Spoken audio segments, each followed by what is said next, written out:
మేరకు ఈరోజు శ్రీకాకుళం జిల్లాలో శ్రీకాకుళం రెవెన్యూ డివిజన్ పరిధిలో గల 4 నియోజకవర్గాల్లో శ్రీకాకుళం, నరసన్నపేట, ఆమదాలవలస, ఇచ్చెర్ల పరిధిలో గల నియోజకవర్గాల్లో రైతులు పడుతున్నటువంటి కష్టాలు, రాష్ట్ర వ్యాప్తంగా రైతులు ఈరోజు ఈ సీజన్లో పడుతున్నటువంటి కష్టాలు అనేది వర్ణనాతీతం. ఇందుకు చూస్తున్నాం, ఒక్క కట్ట యూరియా కూడా ఇచ్చుకోలేనటువంటి దౌర్భాగ్యమైనటువంటి పరిస్థితిలో ఈరోజు ఈ ప్రభుత్వం ఉంది. అందరం చూస్తున్నాం, రైతులు సరైన సాగునీరు లేదు. అలాగని ఇస్తామని రైతు భరోసా 2 సంవత్సరాలకు కలిపి 2 సీజన్లకి 20,000, 20,000, 40,000 రూపాయలు ఇస్తామని చెప్పేసి ప్రామిస్ చేసింది, అది లేదు. అందులో 5,000 రూపాయలు ఇచ్చారు.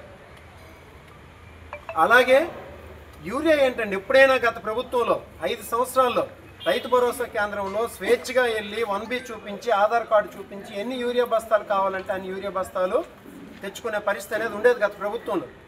ఈ ప్రభుత్వం వచ్చిన తర్వాత యూరియా కోసం అనేక తగువులు, లేకపోతే చెప్పులు లైన్లో పెట్టేసి ఉంచడం, ఆధార్ కార్డులు లైన్లో పెట్టేసి ఉంచడం, ఇంకా బ్లాక్ మార్కెట్కి తరలిస్తున్నారు ఆ టీడీపీ నాయకులు. ఎక్కడైతే రైల్వే వ్యాగన్ ద్వారా ఒక రోజు వస్తున్నాయని తెలుస్తున్నాయో ఆ రోజు టీడీపీ నాయకులు వెళ్ళి ఆ రైల్వే వ్యాగన్ దగ్గర వచ్చినటువంటి యూరియాని తీసుకెళ్ళి వాళ్ళ సొంత ఇంట్లో, వాళ్ళ గొడవల్లో లోడ్ చేసుకుంటున్నారు. దానికి అధికారులు సహకరిస్తున్నారు. బయట వచ్చి యూరియా కట్ట 700 రూపాయలు, 800 రూపాయలు, కొన్ని చోట్ల 1000 రూపాయలకు కూడా అమ్మేటువంటి పరిస్థితి ఈరోజు ఉంది. మామూలుగానే ప్రభుత్వం నుండి సాయం లేక, పెట్టుబడి సాయం లేక, ఇన్సూరెన్స్ లేక అనేక ఇబ్బందులు పడుతున్నటువంటి రైతాంగాన్ని ఈరోజు ఎరువుల కొరతతో కూడా ఇబ్బంది పెట్టడం అనేది ఎంతవరకు న్యాయం అని చెప్పేసి సూటిగా ప్రశ్నిస్తున్నాం.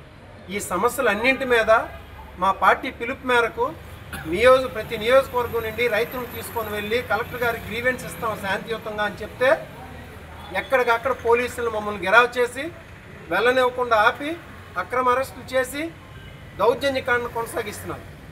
దీనికి ఖచ్చితంగా చెప్తున్నాం, ఈ ప్రభుత్వం అనేది రైతుల ఆగ్రహానికి గురికాక తప్పదు. రైతులు ఆగ్రహిస్తే తగిన మూల్యం ఈ ప్రభుత్వం చెల్లించుకుంటుంది అని చెప్పేసి మీడియా ద్వారా తెలియజేస్తుంది.